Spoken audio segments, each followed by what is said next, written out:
Good morning. നമ്മുടെ കമ്പനിയിലുള്ള പുതിയ ഓഫറെന്ന് വെച്ച് കഴിഞ്ഞാൽ നമ്മുടെ ഏപ്രിൽ 10 ശേഷം ID അടിച്ച പുതിയ ഡിസ്ട്രിബ്യൂട്ടേഴ്സിന് 7 ദിവസത്തിനുള്ളിൽ ക്രൈറ്റീരിയ ഫുൾഫിൽ ചെയ്യുകയാണെങ്കിൽ അവർക്ക് ഡിസ്കൗണ്ട് റേറ്റിൽ ഒരു സൂപ്പർ പ്രീമിയമോ അല്ലെങ്കിൽ സൂപ്പർ ഡീലക്സോ പ്രോഡക്റ്റ് പർച്ചേസ് ചെയ്യാൻ പറ്റും.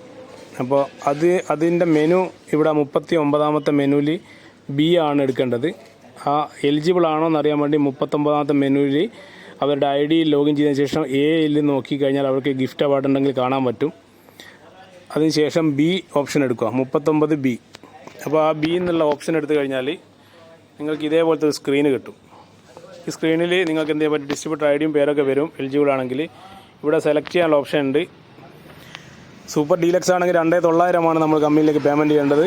സൂപ്പർ പ്രീമിയം ആണെങ്കിൽ 3800. അപ്പോൾ നിങ്ങൾ ഏതാണോ സെലക്ട് ചെയ്യുന്നത് അതിൻ്റെ പേയ്മെൻറ്റ് ആദ്യം ചെയ്ത് 1 മണിക്കൂറിന് ശേഷമാണ് ഈ ഒരു പ്രോസസ്സ് ചെയ്യേണ്ടത്. ഞാനിപ്പോൾ 2900 സെലക്ട് ചെയ്തു. അതിനുശേഷം തൊട്ട് താഴെ എന്ത് ചെയ്യുക, നിങ്ങളുടെ ഫുൾ അഡ്രസ്സ് എന്ത് ചെയ്യുക, ഇവിടെ രണ്ടാമത് നിങ്ങൾക്ക് ഏത് അഡ്രസ്സിലാണോ കൊറിയർ വരേണ്ടത് ആ അഡ്രസ്സ് ടൈപ്പ് ചെയ്ത് കൊടുക്കുക. അതിനുശേഷം നിങ്ങൾ ഓൺലൈൻ ബാങ്കിങ് NEFT സെലക്ട് ചെയ്യുക. തൊട്ട് താഴെ ഏത് ബാങ്കിലാണോ ക്യാഷ് അയച്ചത് ആ ബാങ്ക് സെലക്ട് ചെയ്യുക, കമ്പനിയുടെ ബാങ്ക്.